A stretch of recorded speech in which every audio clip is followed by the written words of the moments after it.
Buenos días, nosotros vamos a hablar sobre lo que es capa límite térmica y capa límite de velocidad.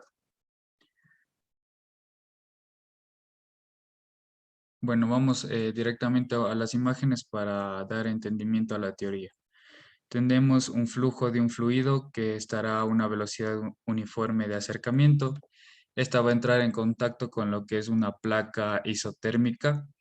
El fluido va a estar a una temperatura y la placa isotérmica a otra temperatura. Entonces, a lo que este fluido entre en contacto con la placa, las primeras partículas de este fluido van a quedarse pegadas a lo que es la placa y van eh, a tomar la velocidad de la placa, es decir, una velocidad de cero.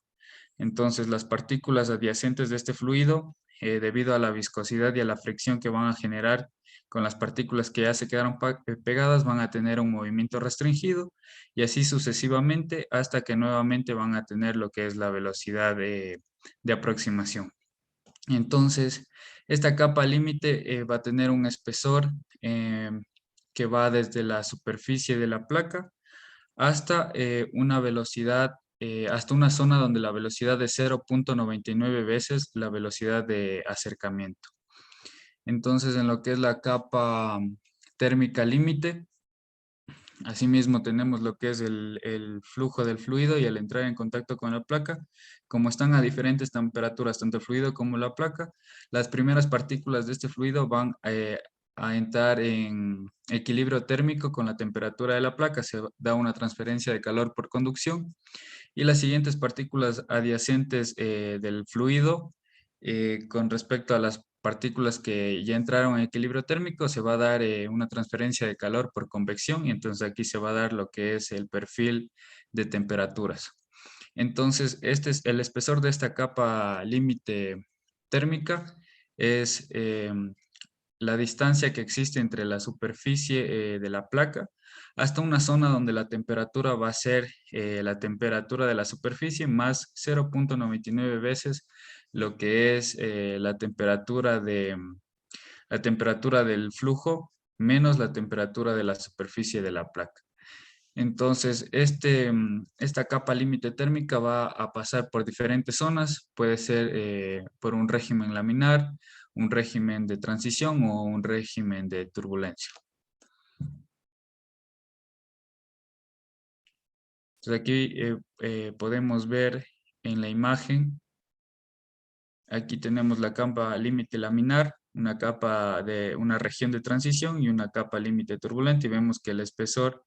de esta capa límite va variando. Entonces vamos a tener una capa turbulenta,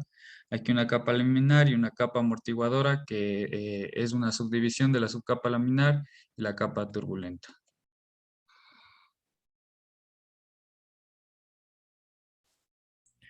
Bien, con lo que respecta al número de Prandtl, tenemos la definición de que es un número adimensional que sirve para expresar la relación entre la difusividad del momento y la difusividad térmica. Esto nos ayuda para el estudio de lo que son las capas térmicas en sí, como lo estamos viendo. Y como introducción histórica tenemos como también una foto a la izquierda superior de quien fue el físico por quien se dio el nombre de este de aquí, que era un físico alemán llamado Ludwig Prandtl, el cual introdujo el concepto de capa límite en 1904 y realizó importantes aportes sobre este tipo de teoría. Entre las variantes de estudio tenemos que si el número de Prandtl es menor a 1, significa que domina la difusividad térmica, y si es mayor a 1, la difusividad del impulso domina el comportamiento. Bien, aquí tenemos la ecuación descriptiva, al cual vemos la relación entre la difusividad del momento y la difusividad térmica. Y también en la parte inferior izquierda tenemos una tabla de rangos típicos de los números para fluidos comunes que usamos hoy en día, como lo son, por ejemplo, los metales líquidos empleados en lo que son reactores nucleares para el enfriamiento debido a sus propiedades para tal cometido. Bueno, en este caso hemos hecho un planteamiento de un ejercicio el cual nos menciona que se tiene una placa de longitud de 0.18 metros con una temperatura de 400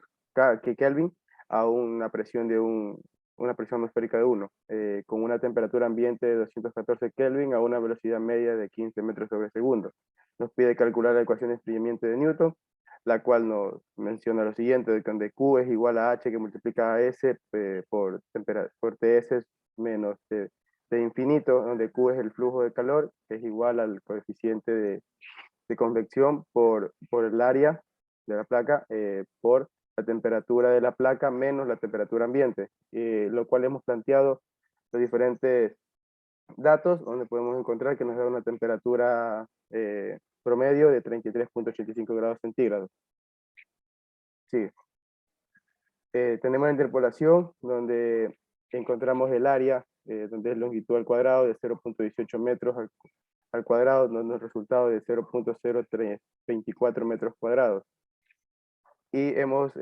también planteado encontrar el número de Prandtl, el cual está dado por coeficiente, por CP sobre K, el cual nos da un resultado de 0.7268.